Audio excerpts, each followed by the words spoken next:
네, 안녕하세요. 오늘 강연할 주제는 보살상의 네 번째 주제로서 불교 공동체와 보살운동이라고 일단 정했습니다. 자, 우리가 지난 시간에 계속 여러 차례에 걸쳐서 초기 불전과 상자부 불전에 나오는 보살이 의미가 뭔지를 대략 알아보았습니다. 네, 초기 불전의 니카야라든가 혹은 아함경에 다시 보살이라고 하는 용어가 나오는데, 그때는 주로 석가모니께서 전생의 경우를 생각하면서 내가 아직 보티사타로서, 그러니까 보살로서 또는 보리를 향해서 매진하는 자로서 아직 완전한 정등각을 얻지 못했을 때라고 하는 정용구로서 표시된다고 말씀드렸습니다.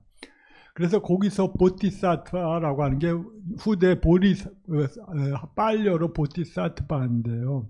그때는 이 용어가 아직 안 알려졌기 때문에, 왜냐하면 지금 명사형이 아니라 보디에 매진한 자라고 하는 의미도 되거든요.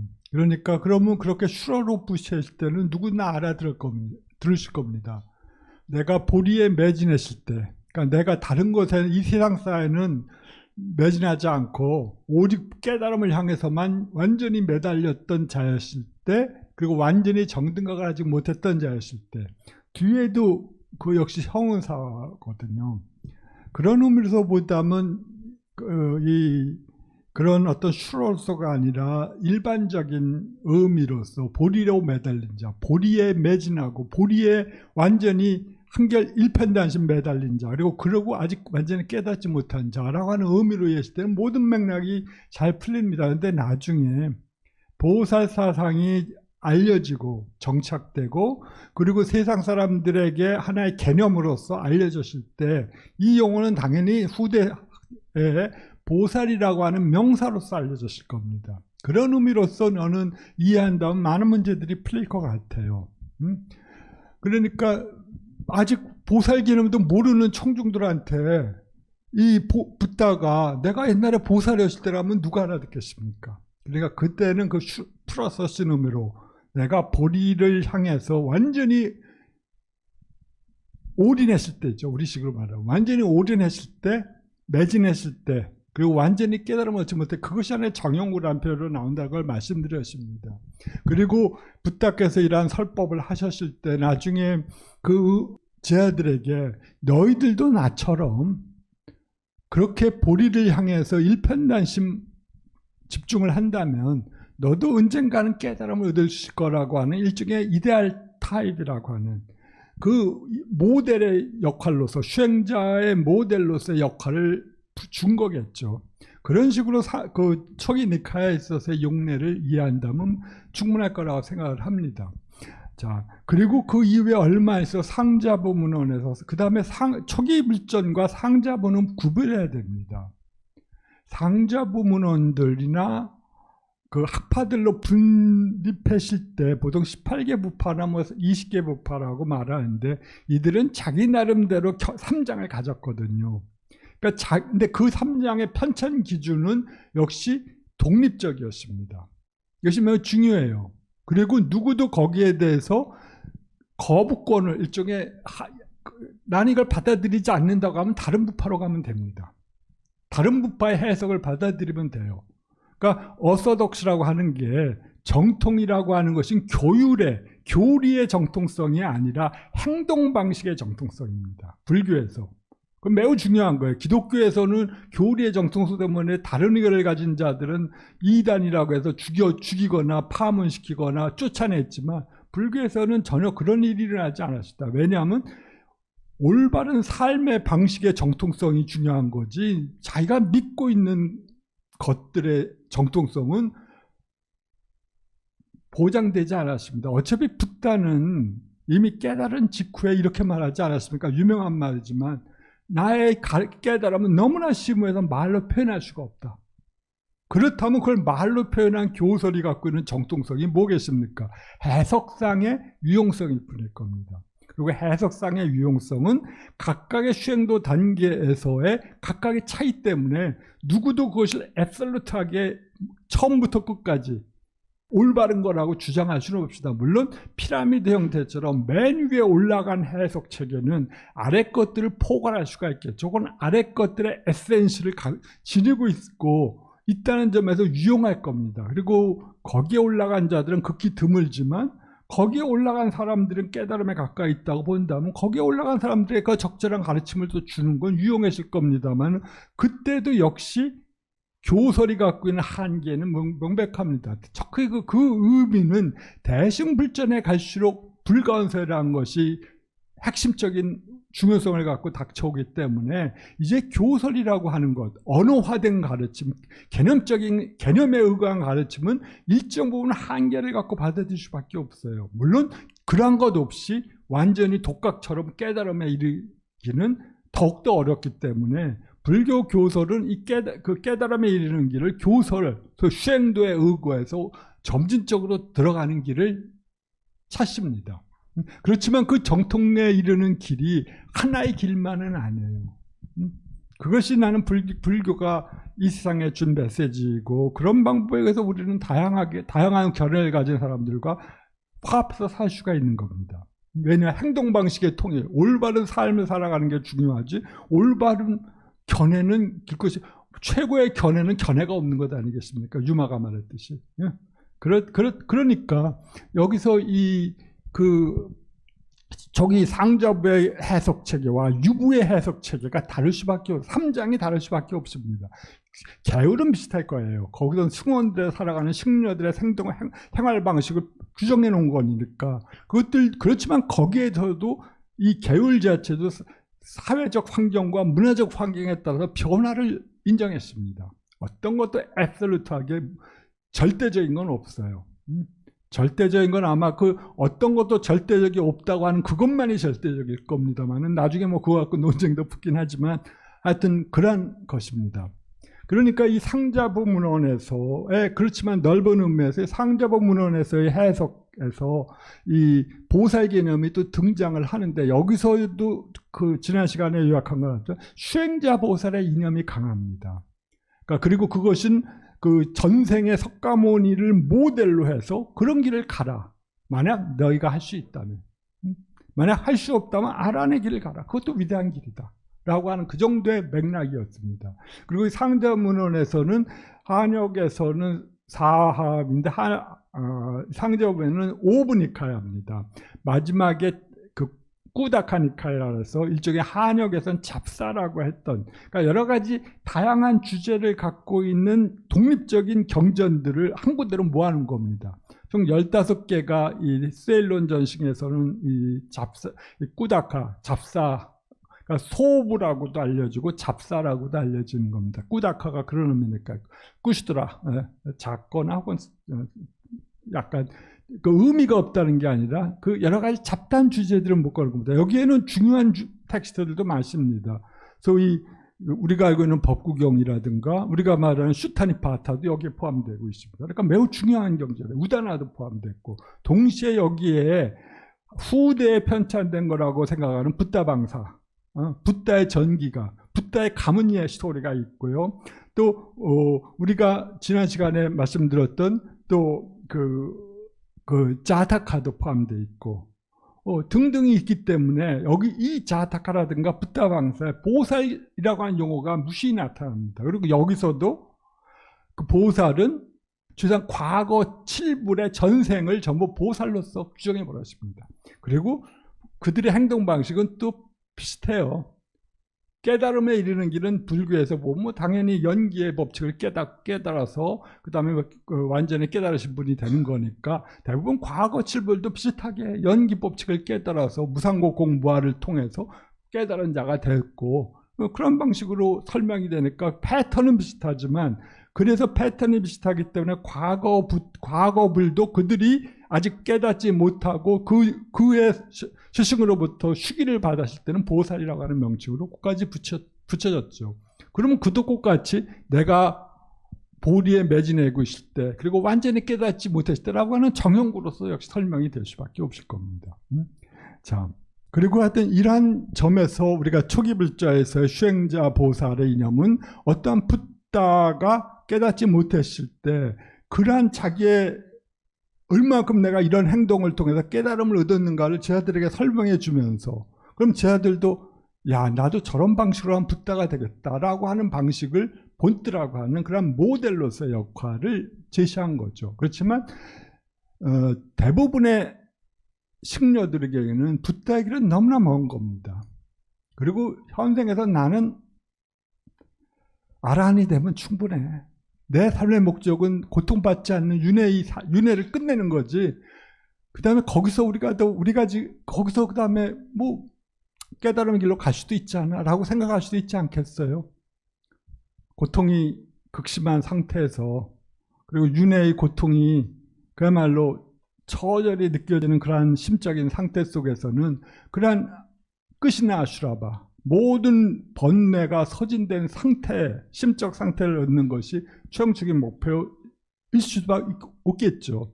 그래서 그런 사람들을 보면서 보통 우리가 아라한이라고 말을 하는데 그것 자체도 위대한 성취입니다. 누구도 그 성취가 위대하다고 하는 걸 부정할 수가 없죠. 1250명의 아라한이 붓다의 시대에 있었다고 하더라도 그 성취는 위대한 겁니다. 동시에 붓다와의 차별성도 부정할 수가 없어요. 1250명이 아라한이 있다고 하더라도 그들이 붓다를 야 너랑 나랑 이제 똑같이 아라한으로서 대등하니까 맘먹자라고 말하지는 않으실 거 아니겠어요. 붓다는 독특한 존재입니다. 윤회를 끊었다는 점에서 그들 아라한들과는 동일하지만 그러나 붓다의 깨달음은 보다 더 시원하다고 생각을 했어요. 그 정신적인 깨달음 이후에 즉 그것이 함축하는 바는 정신적인 아라한의 상태를 깨달은 후에도 깨달음의 길은 무한히 상승의 길은 무한히 올려져 있다고 열려져 있다고 하는 것인 것 같습니다. 그러니까 근데 대신 그렇게 생각하지 않았어요. 아라한은 이미 윤회를 끊었기 때문에 그것이 감옥이다라고 매우 폄하하는 평가를 했지만 실적인 정신적인 수행도의 관점에서 보면 아라한의 길에서 다시 붓다의 길로 가는 건 충분히 가능합니다. 어디서 불가능이 어디 있겠어요. 불교의 관점 속에서. 다만 대승의 입장에서는 제자들로 하여금 아라한도에 머무는 것을 극히 경계하고자 했기 때문에 그런 것들을 막았을 뿐입니다. 그래서 여러 가지 윤회를 두려워하는 비겁자, 그 다음에 다른 사람의 중세 고통에 대해서 연민심을 갖지 않는 그 무자비한 자라고 아라한을 폄하했지만 실적으로 우리가 일반적으로 평가할 때 정신적인 수행도의 단계에서 올라가고 거기서 또 다른 최고의 단계를 향해 나아가는 것은 사실은 상식적일 것 같아요. 근데 대승은 물론 소신과 경쟁하실 당시에는 그런 생각을 가지면 안 되니까 여러 가지 이승을 폄하하는 발언을 많이 하지만 그건 그 상황일 겁니다. 그 시공원적 상황이라고 저는 생각을 하고요. 자, 이제는 우리는 이런 방식으로 해서 지난 그 초기불전과 상저불전 혹은 니카야에서 나온 여러 가지 보살의 아이디어가 물론 대승의 영향을 받았다고 한 점을 고려하더라도 나타나고 그 중심적인 아이디어는 수행자의 모델, 롤 모델입니다. 또 말해서 이데알 티프시죠. 아이디얼 타입입니다. 자, 그리고 여기서 대승에 들어오면서부터 이제 그 롤이 점차 변하게 됩니다. 우리가 자타카도 이미 기원전 2세기부터 시작해서 왜냐하면 자타카 스토리들이 기원전 2세기에 건립된 그 스투파에 새겨져 있기 때문에 우리는 자타카 스토리들이 이미 그 당시 불교 공동체 속에 널리 퍼져 있다는 걸 확실한 증거를 갖고 있어요. 그러니까 이미 그 당시 자타카 스토리들은 불교 공동체 신자들에게 매우 깊은 영감을 주었던 일종의 문학적 표현이었을 것 같아요. 그리고 거기에서 영향을 받아가지고 기원전으로 해서 대승 경전들이 편찬되기 시작을 합니다. 그리고 그 대승 경전들의 주동자들은 주체는 스스로를 보살이라고 불렀던 사람들이었기 때문에 그 보살이 이 대승 운동 전반에 일종의 주체로서 등장을 하게 돼요. 그러니까 따라서 이 대승을 일으킨 자들이 누구냐, 그리고 그전즉 보살 개념을 어디서 찾아야 되느냐는 문제가 부각될 수밖에 없죠. 아마 여러분들도 아마 오래전부터 들어갔고 아마 여러분 경우에는 거부감이 없겠지만 10여 년 전만 하더라도 20여 년 전만 하더라도 이 대승이 석가모니 붓다의 말씀이 아니라고 하면 거부감을 느끼는 사람들이 굉장히 많았어요. 그럼 대승은 그럼 마라가 설한 거냐 악마가 설한 거냐라고 하면서요. 소승불교도들이 그렇게 평가했거든요. 저것은 석가모니 붓다의 말씀이 아니다. 저것은 마라 악마가 설한 걸 따른 거다라고 비판을 했어요. 그때 대승은 이렇게 응답했죠. 석가모니의 입에서 나온 얘기가 더 진실되냐? 석가모니의 마음에서 나온 얘기가 더 진실되냐? 너희들은 석가모니의 입에서, 즉 상황과 역사적 상황과 너희들의 이해 정도에 맞게 설명한 그 스토리 텍스트들을 갖고 있고 그것을 붓다의 말씀이라고 믿지만 붓다 마찬가지라고 우리들은 석가모니께서 입으로는 설명될 수 없기 때문에 말하지 않고 단지 마음으로 전승된 스토리들을 우리들은 지금 명상이라든가 불교 명상이라든가 삼매를 통해서 그걸 접했기 때문에 우리들은 석가모니의 마음에서 나온 자식들이다라고 주장을 하는 거예요. 보살들을. 그래서 보살들을 마음에서 나온 자식들이라고 말하거든요. 석가모니의 마음에서 나온. 몸에서 나온 자식들은 당연히 한 명밖에 없지만 그리고 입에서 나온 자식들은 성문들이지만 마음에서 나온 자식들은 보살들이라고 하는 주장이 있는데 일면에서는 타당성이 있어요. 왜냐하면 붓다는 자신의 가르침을 불가언설이라고 규정을 했거든요. 너무 심오해서 알려줄 수 없다. 그리고 알려주는 스토리들은 당연히 입에서 나온 것밖에 없죠. 그런데 석가모니께서 돌아가신 후에 입적하신 후에 그 후에 제자들은 그런 입에서 나온 가르침을 통해서 경장들을 편찬했고 거기에 대한 코멘타리를 쓰면서 불교 사상을 발전시켰지만 그 한계는 대승이 볼 때는 명확한 거였습니다. 그것은 마음에서 나온 스토리 그 이야기가 아니다. 진실한 깨달음과는 거리가 있다 해서 그 대승 경전들이 편찬되기 시작한 거예요.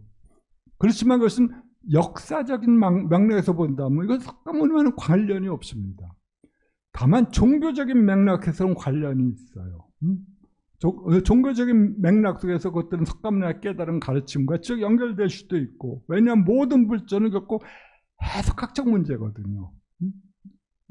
어떤 방식으로 붓다의 말씀을 해석하느냐 그리고 그것이 이 상황과 이 역사적 상황과 정신적 상황 속에서 나를 더 높은 단계로 이끌어줄 수 있는가.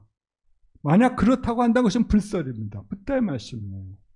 그렇지 못하다면 그건 붓다의 말씀이 아니라거나 적절한 가르침이 아니라고 대승불교도들은 생각할 겁니다. 그러니까 저는 이런 해석이 오히려 더 높은 해석이라고 생각합니다. 붓다의 말씀을 헤르메노틱하게 해석학적인 방식으로 해석하고 거기서 진실을 뽑아내려고 하는 시도들 그것들이 있기에 위대한 대승의 체계가 나온 거죠. 물론 그것은 소승의 체계가 우리가 폄하하는 의미에서가 아니라 위대하지 않다는 건 아니에요. 많은 것도 충분히 위대한 체계라고 생각을 하지만 그러나 대승은 거기서 또 다른 길을 걸어갔어요. 자, 그러니까 여기서의 보살의 의미도 단지 롤모델로서의 보살이 아니라 이제는 보다 다른 의미를 가지게 될 수밖에 없을 겁니다.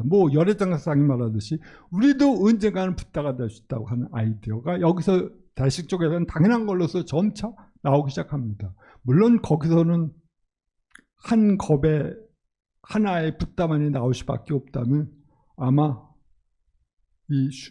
지금 이 지구상 인구가 80억이라면 거기에 인간만이 중생은 아니니까요. 헤아릴 수 없는 중생, 겐지지강의 모래알 곱하기 겐지지강의 모래알보다 더 많은 중생들이 우주 전체에 있을 텐데 소위 그러한 중생들이 모두 성불을 한다고 한다면 얼마만큼 많은 시간이 필요하겠습니까? 그런데 그것들을 다중우주든지 아니면 등등의 방식으로 대승을 해석하는 것 같아요. 하여튼 어쨌든 간에 보살의 관념은 차이가 있을 겁니다.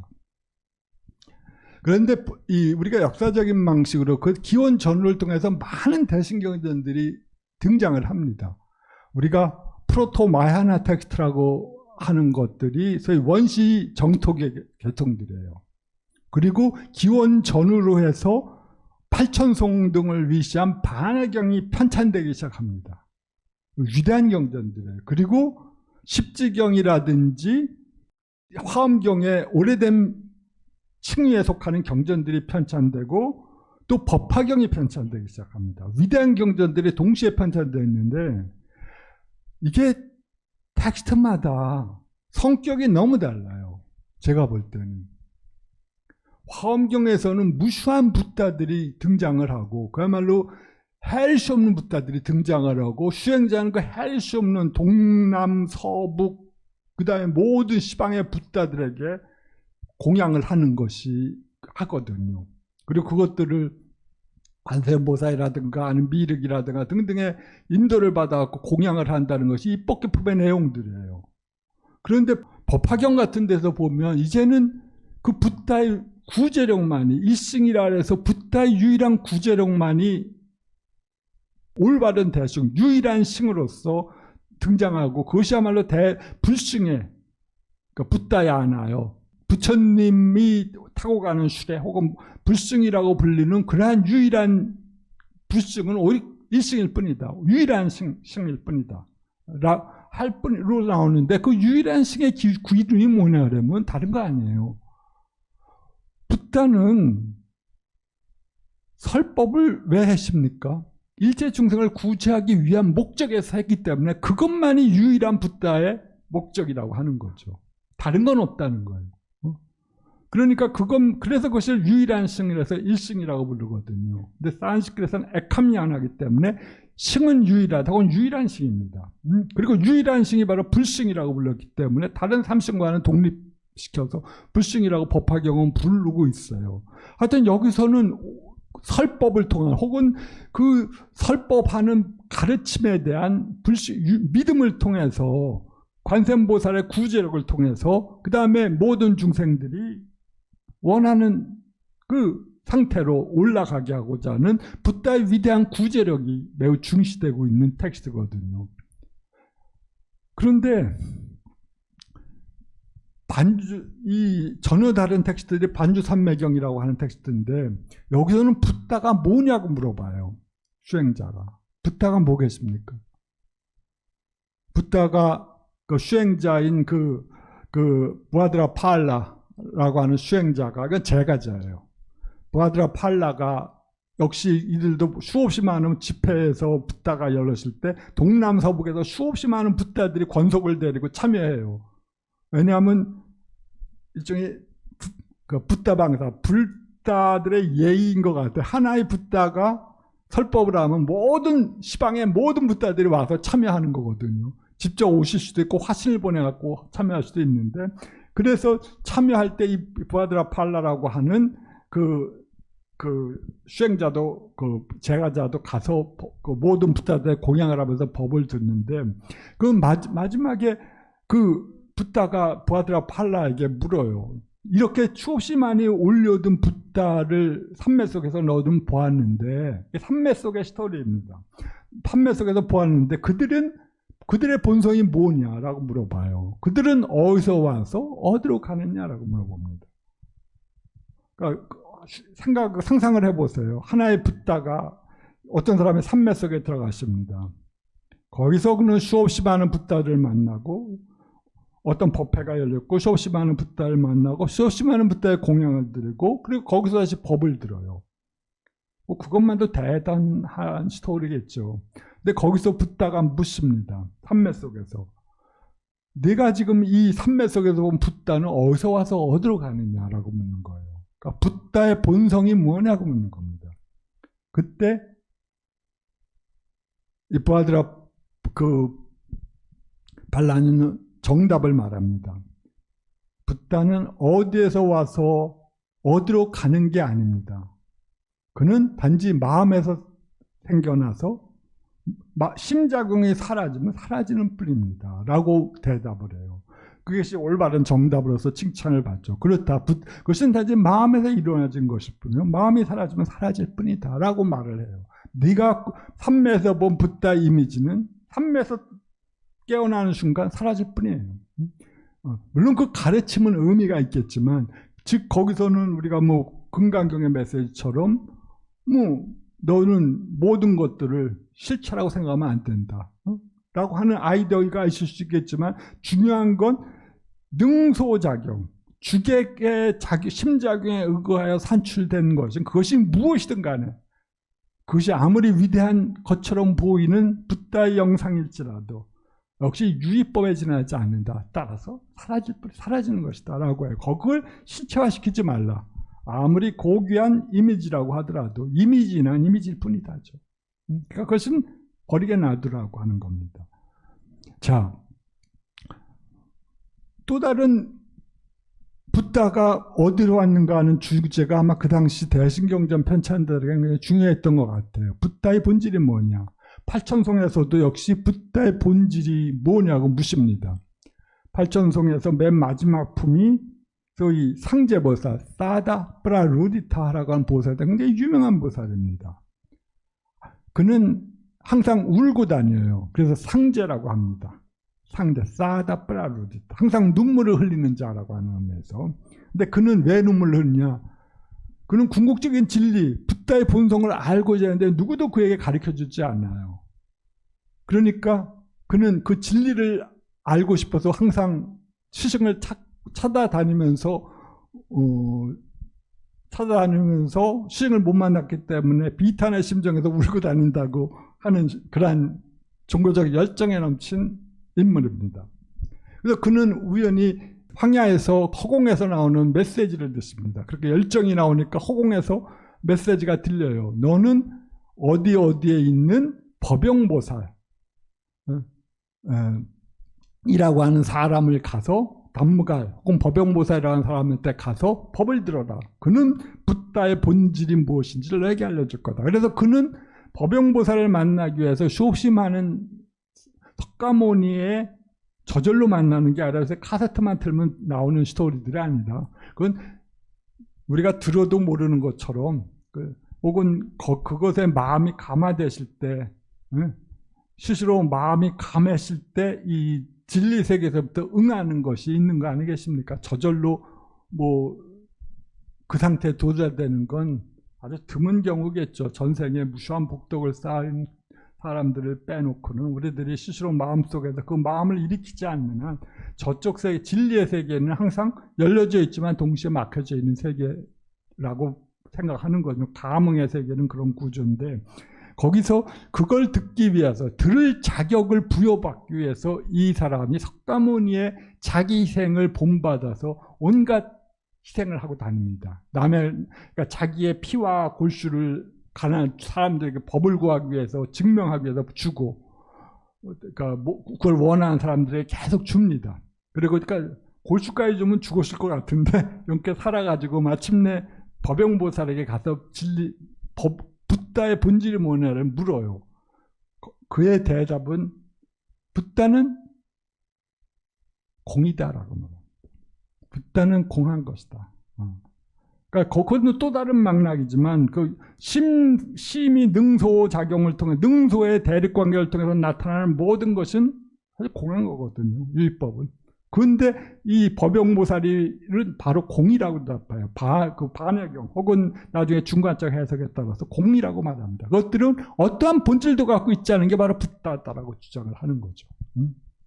자, 이런 방식으로 그 당시 기원 전후에 편찬된 그야말로 대표적인 4개의 경전들, 각각 다른 장르에 속하는 붓다의 경전들에서 모두 설명을 추구한 것이, 알고자 했던 것이 붓다의 본질이었습니다.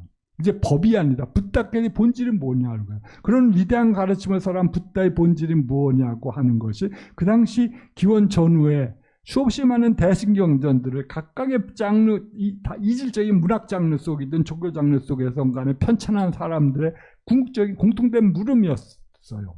거기에 대한 답은 당연히 달라집니다. 그렇지만 거기서도 나오는 공통된 아이디어는 자신들의 주장은 소승들의 주장과는 다르다라고 생각하는 겁니다. 삼승을 구별하고자 하는 아이디어였어요. 아이덴티티를 추구하기 위해서는 항상 차이를 둬야 되니까 그럴 수밖에 없겠죠. 그래서 나중에 그 이후에 편찬된 그 인도에서 법현이라고 하는 인물이 인도로 여행 간 것은 399년에서 광동에서 배를 타고 이 사람도 17년간 가는데 이 사람이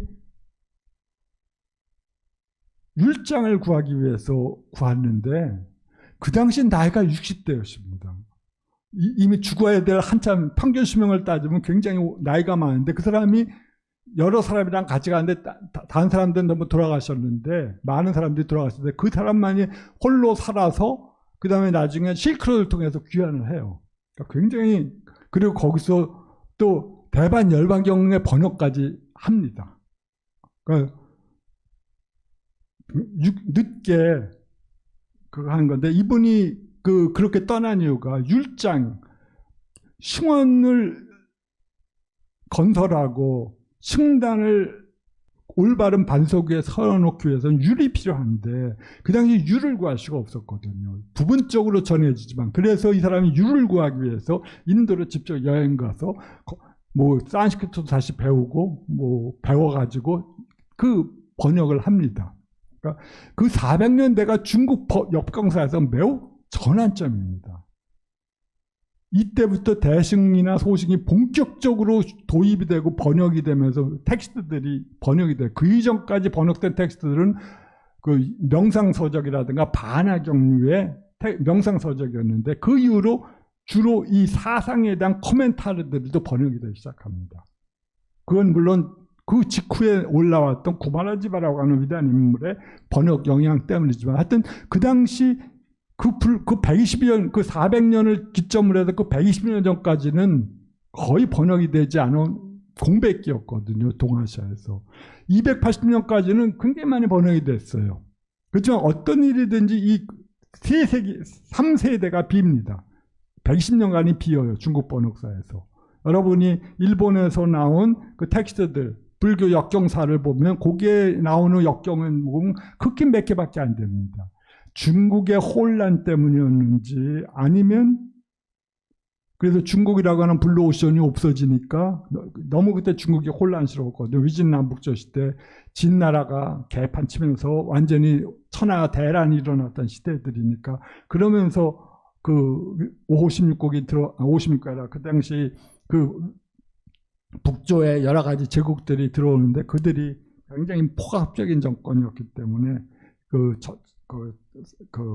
불교 교단이 살아가기 힘들었는지. 근데 이 북조 정권들은 어떤 면에서는 굉장히 또 불교 번영을 위해서 또 부분적으로 기여한 바도 있었거든요.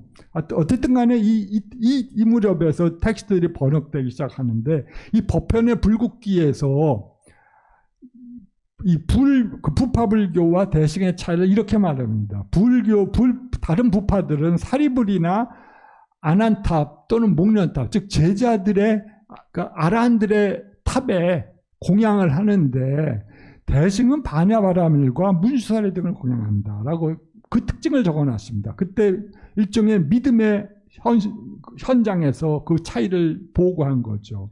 그리고 의정이라는 인물은 720년대 인도로 갔던 인물인데 여기서 그는 대소승의 차이를 같이 율에 따른 공동생활을 하지만 그리고 사성제를 역시 수행하지만 그들의 차이는 대승은 대승경전을 낭독하고 보살숭배를 하는 반면에 소승은 그렇지 않다고 하는 차이를 간단히 언급했습니다.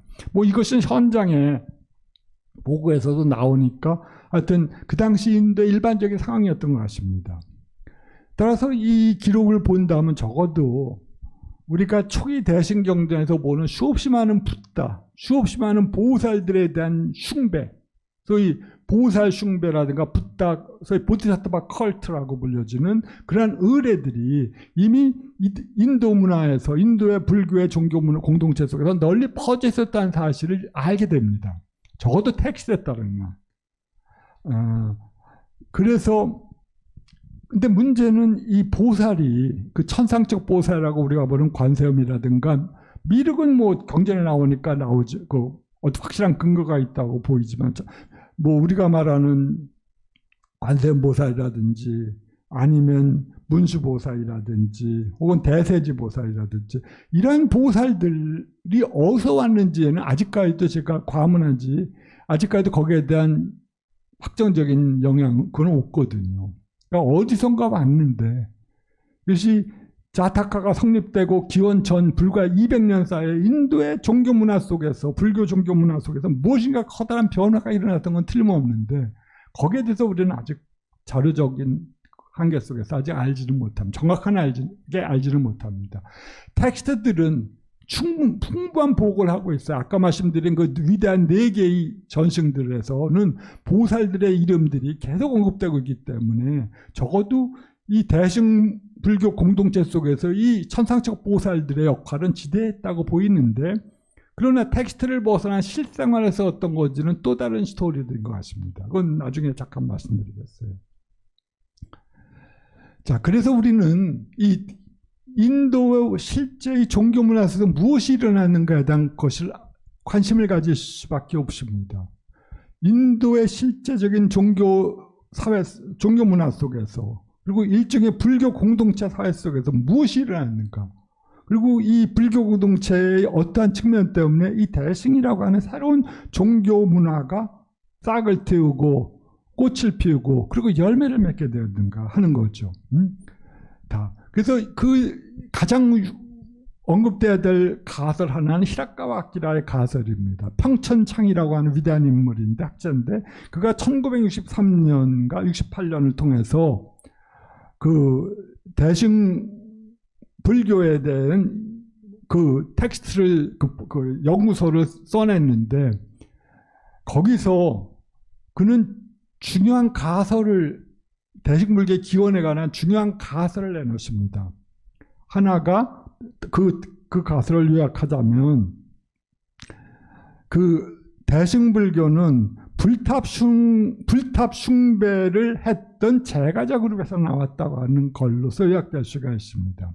그 당시 대승불교의 기원은 대중부에서 찾던지만 그런 측면이었는데 이 사람은 그 빨리 율장과 한역 율장을 완전히 치밀하게 검토하면서 그리고 율장이라는 것이 그 불교의 승원 생활의 실질적인 규정들이거든요. 그러니까 매우 실생활과 밀접해 있으니까 그걸 통해서 실질적으로 이 불교 공동체의 어떤 측면에서 나왔는지를 검토했습니다.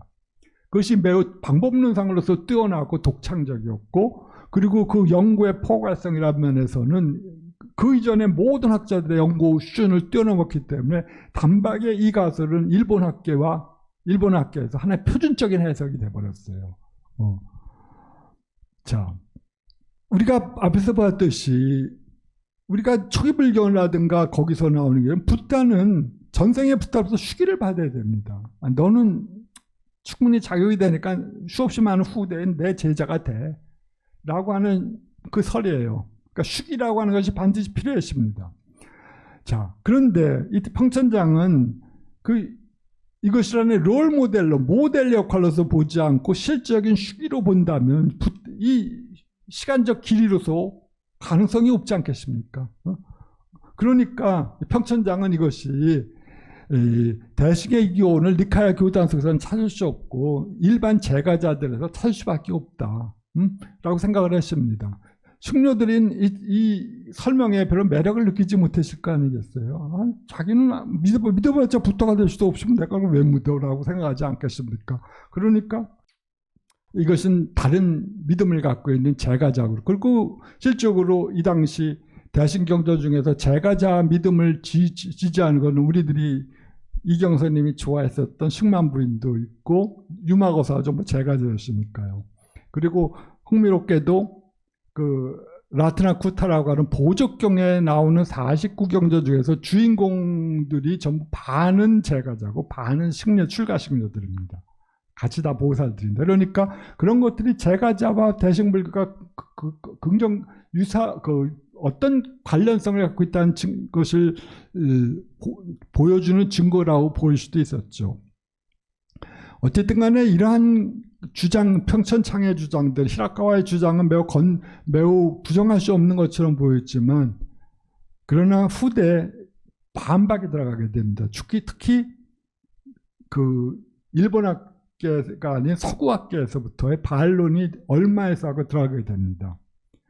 이 그레고리 쇼펜이라고 하는 사람이 1975년에 쓴 논문이 이 시발점이 됐어요. 이것은 소위 대학원 학생 때 쓴 논문이었다고 하는데, 그레고르 쇼펜이 거기서 이 재가와 신가의 구별이라고 하는 유명한 논문을 써가지고 그 히라카와서를 비판적으로 검토합니다. 그리고 계속으로 이 히라카와설 이 사람도 역시 그 경전보다는 이 실생활에 관심이 율자에 관심을 가졌는데, 단지 이 사람의 특징은 뭐냐 하려면 보다 더 실생활을 보여준다고 믿어지는 비문과 명문 등의 고고학적 자료에 눈길을 돌려서 여기서부터 연구를 시작했습니다.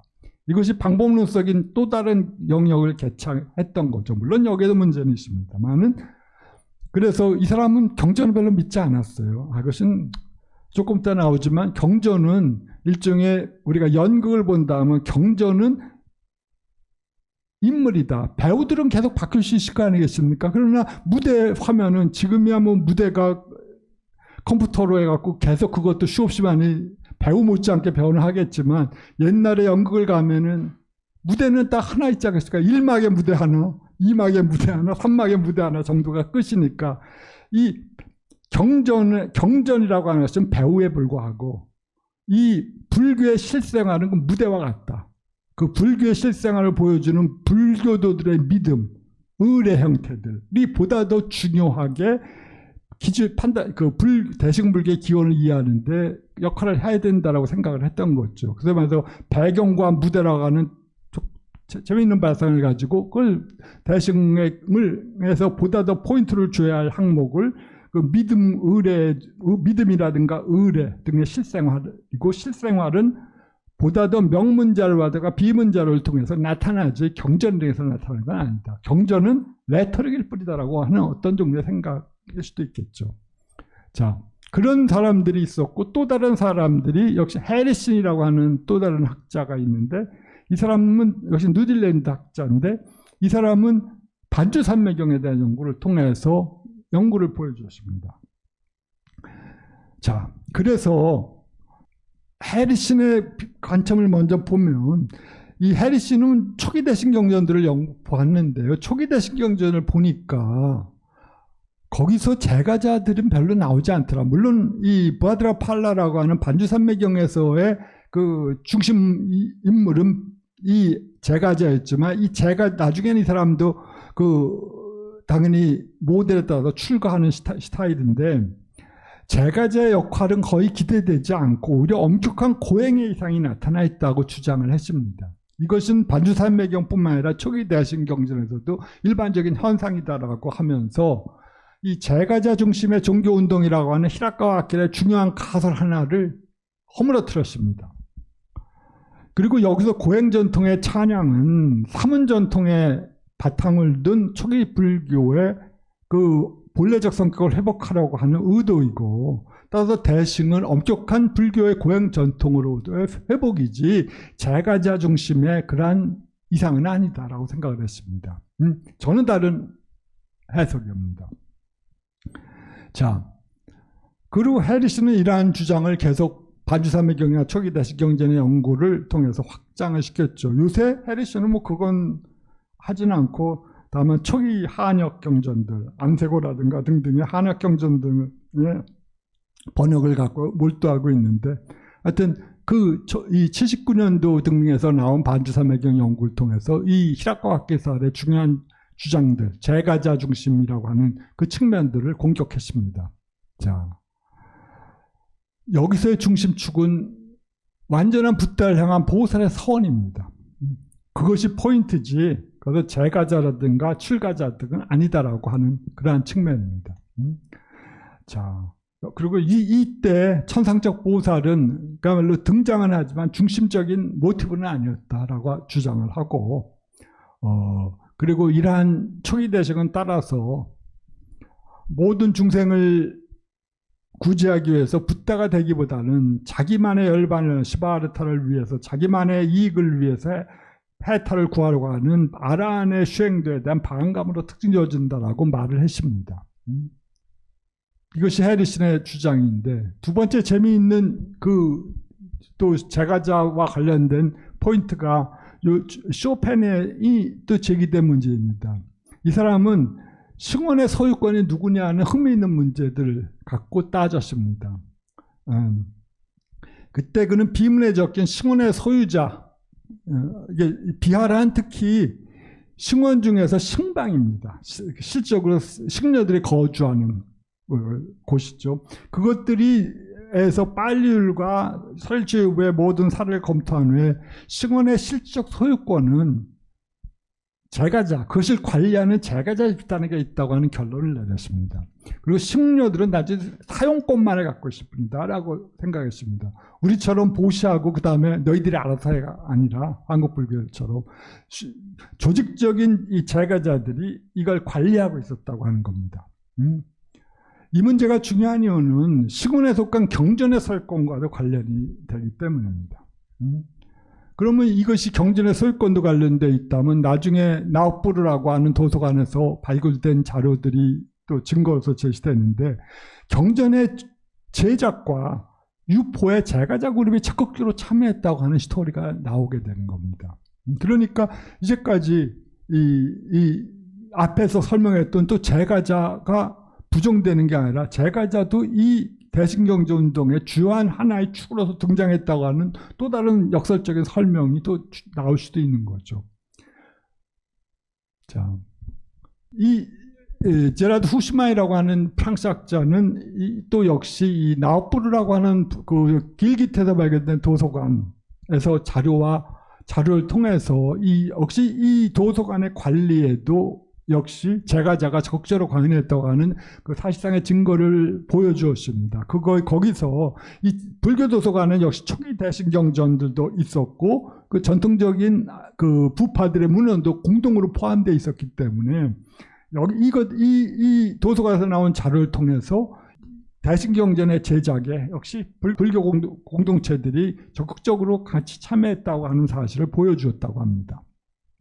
하여튼 이러한 방식에서 흥미로운 사실은 이러한 경전의 관리는 1차적으로는 출가자가 맞지만 보다 큰 책임은 그 지역의 제가자 집단이 맡고 있다고 하는 사실을 보여줌으로써 제가자 집단이 역시 텍스트의 제작, 대승 텍스트의 제작에도 부분적으로 당연히 참여했다고 하는 그 사실을 방증해 주었습니다. 그 사실을 이러한 전승 형태는 대승열반경의 법현이 대승열반경을 파탈리푸트라에서 얻었는데 사본을 그때 누구한테 얻었냐면 제가자한테 얻었습니다. 그러한 사실을 전하는 기록과도 통하기에 당시 인도 불교에서 이 제가자 집단들이 공동으로 어느 정도 커다란 역할을 했던 건 틀림없던 것 같습니다. 뭐 이것과 직접적으로 관련은 없지만 예를 들어서 우리가 그 유식학파에서 성유식론, 그러니까 유식 30송의 번역과 해석에 10명의 논사들이 적극적으로 참여했는데 그 중에 많은 사람들이 제가자였습니다. 특히 그 몇 명의 제가자들이 거기에 뛰어난 주석가로서 활동하고 있는 걸 보면 뭐 불교가 흥계실 위대한 시기에 이 제가자들의 역할이 없었다면 그 당시 퍼지지는 못했을 거라는 사실을 분명히 보여주는 것 같습니다. 우리에게 타산지석이겠죠. 네. 자, 이러한 대승의 기원에 대한 논의는 우리가 이것을 불교 공동체 전체의 관점에서 봐야 된다고 하는 사실을 보다 더 보여줍니다. 그리고 이건 어떤 점에서 제가자 집단에서 출가자 집단이 나왔다는 걸 고려할 때 너무 당연한 결론이겠지만 따라서 이 제가 출가의 이분법이 아직까지도 유효할까? 계속 구분은 유효하겠지만 말입니다. 그렇지만 그 한계도 역시 고려하면서 읽어야 되지 않을까 생각이 듭니다. 두 번째 중요한 문제는 하락각의 두 번째 중요한 대승불교의 기원 관련된 논의는 이제 불탑신앙입니다. 불탑신앙을 중심으로 한 제가자라고 하는 것, 실학과 기설의 대승기원에 관한 핵심적인 아이디어니까 하나의 대승 제가자 기원이 부정되는 듯 하면서 또 나중에 부활하고 있어요. 역설적으로. 또 불탑신앙의 문제도 역시 비슷합니다. 사정이. 이 불탑은 불교가 불교에 공통된 현상입니다. 불교만이 갖고 있는 현상이에요. 다른 모든 사문 전통에서도 제가 짜이나라든가 다른 그것은 잘 모르지만 불탑만큼, 스토파 신앙만큼, 슈타파 건설만큼 불교에 독침되는 건 없고, 바라문들은 이러한 현상들을 당연히 갖고 있지 않았죠. 이러한 사회적 현상들을 없었습니다. 그러니까 이 초기 불교 연구, 이 불교가 유럽에 전해졌을 때 이 1800년대 연구자들도 당연히 불교만이 갖고 있는 특징으로서의 불탑에 매우 주목을 했습니다. 네. 그래서 이 히라카와키라도 역시 이 팔리 율장에서 불탑에 관한 규정이 존재하지 않고, 또 팔리어 대반열반경에 출가자는 이 불탑 을에 참여하는 걸 금했습니다. 돈을 받지 못한 거니까 출가자들은 이 불탑에서 불탑에서 행하는 의례에 출가자들이 참여하지 못하니까 당연히 이 히라카와키라는 불탑 신앙, 즉 제가자라고 하는 도식으로 이해됐던 거죠. 그렇지만 그래 제가자가 불탑의 관리자라고 한다면 당연히 이 가장 핵심적인 종교 현상 속에서 이 대승 불교의 성립에 있어서 이 제가자 역할도 상당했을 거라고 하는 당연한 결론으로 히라카와는 도달했던 겁니다. 그런데 히라카와의 가설에 대한 문제점들이 또 드러납니다. 먼저 쇼펜은 그 대반열반경의 규정은 빨려 대반열반경의 규정은 불탑의례의 금지가 아니라 승려가 장려의례에 참여하고 있는 것을 금지하고 있을 뿐이다. 그렇지만 역시 나중에는 이걸 시인하고 있고, 또 팔리어 율장에 불탑에 관한 규정이 없다고 하지만 이것은 스리랑카에 전해진 특정 부파의 해석일 뿐이다. 인도 전역에서 인도에 현존하고 있는 많은 학파들의 설체유부라든가 등등의 율장에는 이 불탑의 규정들이 있기 때문에 이것은 특정한 해석일 뿐이다라고 하는 걸 보여주었습니다. 그리고 아까 말씀드린 대로 이 사람은 배경과 인물의 구별을 통해서 우리가 보다 더 중요한 건 실생활 속에서 불교가 어떻게 유포되어 있는가, 그리고 실생활 속에서 이 대승불교도가 어떤 역할을 했는가를 구체적으로 찾아야 된다고 주장을 하거든요. 그래서 이 사람의 극단적인 주장은 대승불교도 아미타라고 하는 이름이 명문에 나와 있는 건 4세기경에 있는 유일한 하나, 그 전까지는 거의 발견되지 않는다고 하는 사실에 입각해서, 그리고 그 대부분의 명문의 기진자들도 비구나 비구니들이지 제가자가 아니었다는 사실에 기인해서 이 사람은 대승불교가 인도 불교 공동체 승원문화에 커다란 역할을 끼치지 못했다고 아교합니다. 주장합니다. 그런데 그것은 아까 말씀드렸던 것처럼 초기에 반역된 수없이 많은 대승 경전들에 나오는 주장과 배치가 되거든요. 그러니까 이 사람은 경전이란 것은 인물이고 교체 가능한, 우리가 마음만 들면 이 배우를 교체해서 또 다른 배우로 투입하는 것처럼, 그렇지만 무대라고 하는 것은 바뀔 수가 없는 거니까 이것이 더 실생활과 관련된 건 의례 등등이다라고 하는 방식으로 자기의 주장을 옹호했지만, 일단 그것도 역시 해석상의 문제겠죠. 특히 텍스트를 공부하는 우리 같은 학자들의 입장에서는 오히려 명문적인 증거에 비해서 텍스트가 갖고 있는 증거가 압도적이거든요. 그러니까 거기에 명문적인 증거에 대해서도 한계를 보통 둘 수밖에 없습니다. 그리고 또 우리가 한국불교사 하는 분들의 이름을 볼 때 우리가 그 한국불교사에서 어떤 승려들을 찬양하는 돌아가실 때 그걸 세우자, 부도의 뒤에 명문을 세우지 않습니까? 전부 스테레오타입이거든요. 그리고 거기서 나오는 것은 거기에 고원한 교소를 쓸 필요가 없으니까 그냥 간단하게 그건 설명하지도 않고 이 사람이 무슨 공덕을 지어주면 그런 것들만 하는데, 그것도 대부분 그나물의 그 밥, 비슷한 얘기죠. 특별한 것이면 그 사람이 왕사가 되었다면 왕사가 되어서 했다고 하는데 그런 것들. 그렇지만 그것이 사회적으로 의미 있는 역할이었을지는 모르겠지만, 그리고 공동체 속에서 의미 있는 포지셔닝을 취함으로써 뭐 불교 공동체에 영향을 주었지 못했지만 그 사람이 그것이 고승이었다고 하는 증거도 없고, 또 그 사람이 실제로 어떤 이상을 갖다는 걸 보여주는 것은 아니거든요. 비문에 섞인 자료의 한계는 그렇습니다. 주로 그러니까 거기서 나오는 거, 이 사람이 이런 걸 함으로써 공덕을 지었으니까 그 공덕이 아미타불에 태어나는 걸 바란다. 가 4세경에 나와 있는 그 비구니가 기진한 명문의 주장이었는데, 뭐 그것이 대승불교가 승원에 퍼지지 않았다고 하는 결정적인 증거가 될 수 있을지는 모르겠습니다.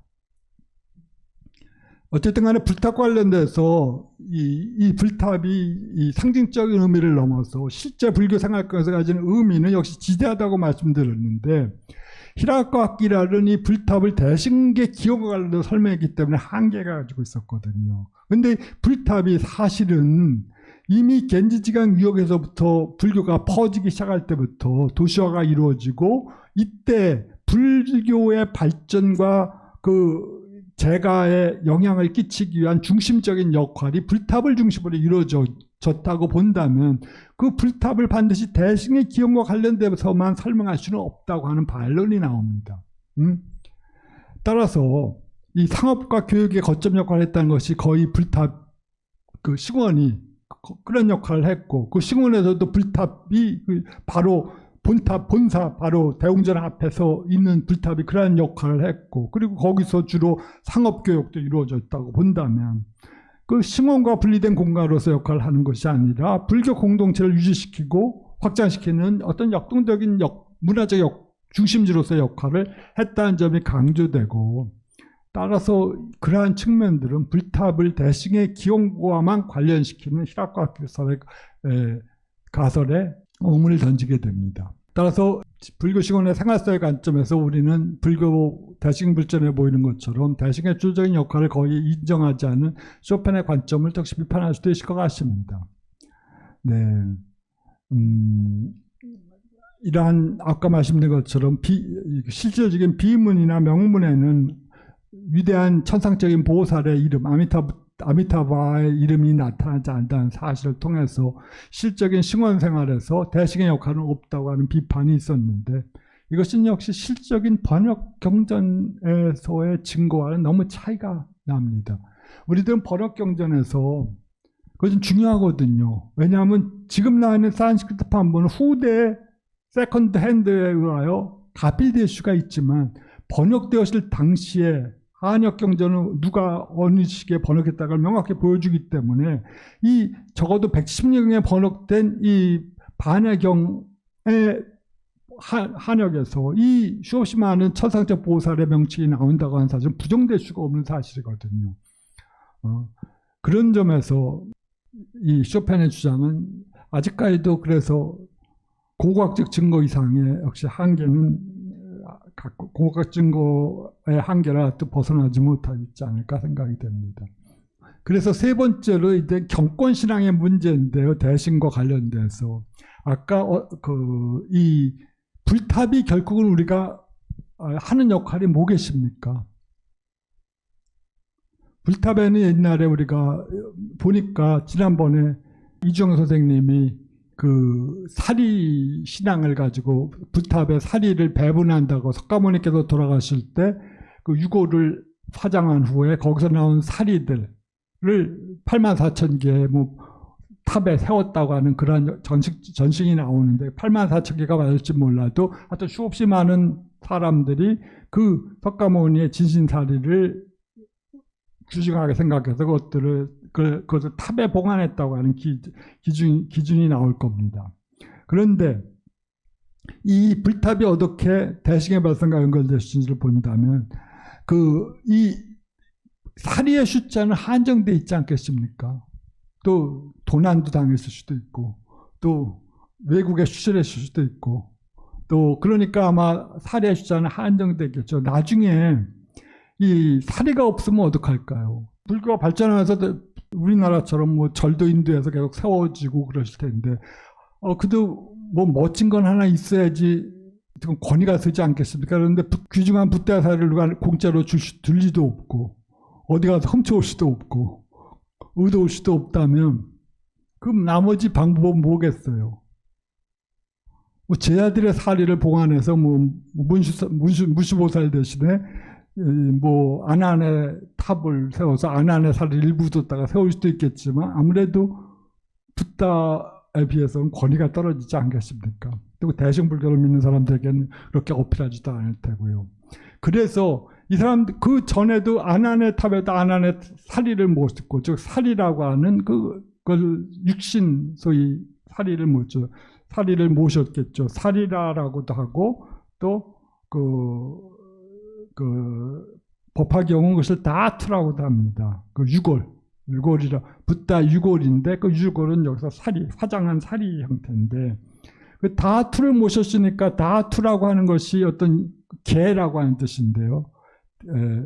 세계할 때고 개자 이 다투가 이 영역을 붓다의 다투가 모여진 곳은 이게 붓다의 영역이 되는 겁니다. 붓다가 거기에는 정신적으로 지배하고 정신적으로 그 영역을 붓다의 세계로 만든 힘을 갖고 있다고 하는 아이디어가 있던 것 같아요. 그래서 다투라고 불렀으면. 그래서 그러니까 그 다투를 붓다를 붓다로 만드는 게 뭐냐라고 하는 사람들의 생각이 들어간다면 붓다를 붓다로 만드는 게 그의 법이 아니겠습니까?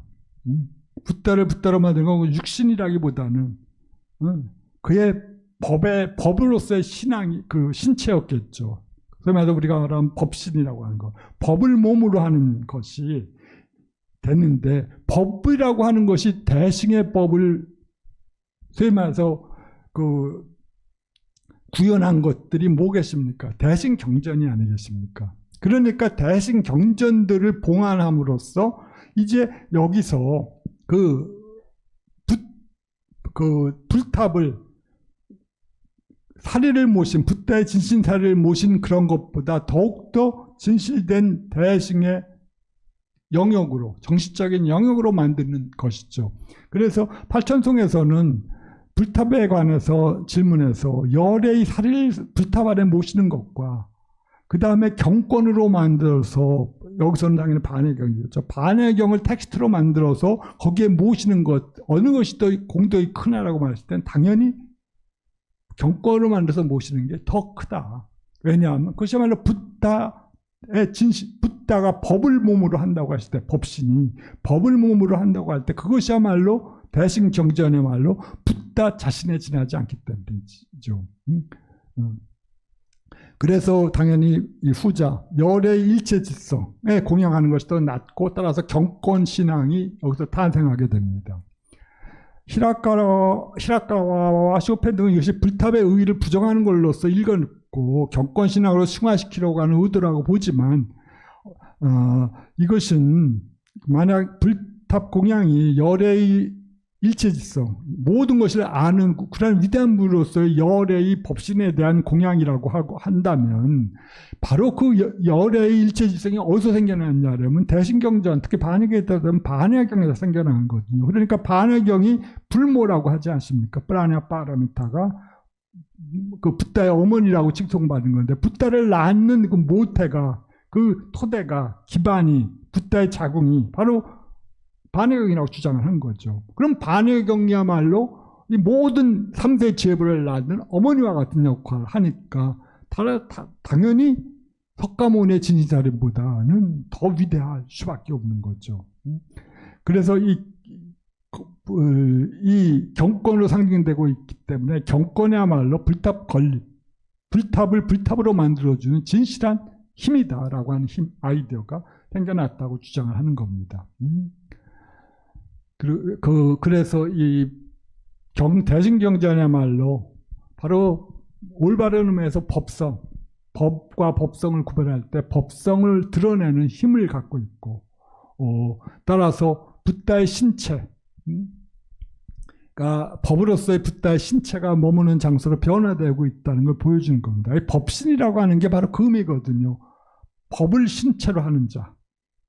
그러니까 법이라고 하는 당연히 경권 신앙에서의 텍스트일 수도 있고 붓다의 말씀일 수도 있는데 대승의 진리를 텍스트화해가지고 그게 모셨다면 그것이야말로 법신이 주하는 장소가 슈투파가 되는 거죠. 탑이 되는 거죠. 자, 그런 점에서 뭐 대승을 경전 편찬운동이라고 하는 사람도 있습니다. 수없이 많은 대승 경전이 편찬된 것이나 이런 아이디어가 있었기 때문에 아마 가능했다고 보는 거죠. 뭐 영국학자라든가 뭐 시모다도 뭐 그런 아이디어로 갖고 설명을 합니다. 그리고 이러한 경권 신앙에 의해서 휴계관념도 이제 변화가 되고 있다는 건 지난 시간에 말씀드렸습니다. 대승불교에서 이제 휴기는 불탑 앞에서 하는 것도 더 큰 효과를 갖고 있죠. 헛가모니에서 휴기를 받는 것은 그건 화신에 지나지 않지만 만약 진실한 그 대승경전에 모셔진 안에 내장된 슈투파 앞에서 만약 우리가 그 경전을 읽고 암송하고 한다면 그건 붓다로부터 직접 화신을 법신으로부터 직접 그 휴기를 받는 것과 동일한 효력을 갖고 있다고 하는 아이디어가 생겨나게 되는 겁니다. 어떤 이러한 방식으로 어떤 대승 경전들의 대승 경전 혹은 대승 사상의 기원과 관련된 여러 학자들의 소개를 말씀드렸습니다. 주로 히라카와 아키라의 주요한 두 가설, 제가 신자 기원과 그 다음에 불탑 신앙을 중심으로 했지만 당연히 뭐 히라카 기설은 너무 풍부하고 다양하고 그 다음에 방대하기 때문에 이걸로 압축할 수는 없지만 거기에 대한 소각자들의 뭐 주요한 비판들을 가지고 설명했습니다. 그런데 나중에 결국 돌아오는 것은 누구죠? 일본 학자가 최근에 회고적으로 표현하고 있듯이 히라카 아키라를 부정하면서 나아갔던 대승운동이 다시 히라카 아키라를 회귀하고 있다고 하는 인상을 갖는다고 하는데 그야말로 해석상의 문제일 수도 있겠지만 하여튼 우리가 이 대승불교와 대승불교의 추동 세력으로서의 보살이라고 하는 인물에 대해서 하여튼 다양하게 연구해야 될 것들이 많다고 하는 의미이기도 할 것 같습니다. 네. 하여튼 이러한 점에서 저는 이 기원을 안다는 게 사실 학자들의 비즈니스일 뿐만이 아니라 이것이 실제로 그 당시 이 기원 전후를 통해서 불교가 일어났고 그것이 히나야나와 반대되는 의미에서 마하야나 대승을 이끈 추동적인 힘이었다고 한다면 그다음에 뭐 제3의 힘으로서 바지라야나가 생겨나지만 그것이 얼마큼 대승을 대체할 정도로 발전했는지는 모르겠지만 어떤 적어도 기원 전후로 의해서 시작된 대승불교 운동이 그 동아시아와 그 다음에 동아시아에 특히 강력한 영향을 미쳤고 우리들의 세계관과 인생관에도 절대적인 영향을 미쳤다고 한다면 그리고 그 영향하에 우리가 또 있는 거거든요. 그 위대한 시기에 그 창조적인 시기에 그러한 새로운 종교 운동이 일어났었는데 그 일어났었던 힘이 어디서 나왔는가 하는 것들을 한번 새겨보는 맥락에서 한번 말씀을 드렸습니다. 지금같이 우리나라와 같이 그런 퇴락한 그러한 신가중심주의로서는 아무것도 나오지 못합니다. 거기에서 70년대 우리나라에도 불교가 진실한 의미에서 깨어나기 시작했을 당시에 승려들의 역할도 있었지만 그들의 승려들은 대부분 복고주의자였거든요. 근데 사라져버린 선불교 이상 저희 같은 불교 철학사를 하는 사람들 볼 때 굉장히 복고주의적인 것처럼 보입니다. 새로운 시대를 보여주는 게 아니라 소위 복고적인 수행의 이상인데 그 수행의 이상도 대승적인 수행이 아닌 그야말로 대승의 성문들이 하는 것들을 대승의 복원이라고 생각하는 것처럼 보여요. 저희 같은 대승불교 공부하는 사람들의 입장에서 볼 때는. 그런 점에서 저희는 건전한 의미에서 이 사부대중, 제가와 신가의 공동체가 확립될 때 새로운 힘이 한국불교에서도 세상을 변화시키고 개인을 변화시키는 힘이 나올 수 있지 지금같이 승려들 중심에 그리고 불교가 승려들 공양하는 종교도 아니고 그러한 중심으로 나오지 않습니다. 새로운 힘이 나올 수가 없어요. 뭔가가 변혁하는 힘은 또 다른 구석에서 나올 수밖에 없는데, 그런 점에서 우리가 제가 생각할 땐 가장 위대했던 시기가 기원 전으로부터 시작해서 3, 4세기까지의 시기인 것 같아요. 가장 창조적인 종교적 열정들이 건전한 방식에서 분출했었던 시기. 그 시기에 대승의 기원과 관련된 설명들을 통해서 우리 시대에도 대승이 만약에 필요하다고 한다면, 그리고 자리와 이타가 필요하고 그것이야말로 삶의 레종데트라고 한다면, 존재 이유라고 한다면, 그런 것들을 한번 과거사에서 뒤돌아보는 것도 의미가 있다고 생각해서 한번 보았습니다. 네. 예, 그러면 이걸로 끝내도록 하겠습니다. 네, 감사합니다.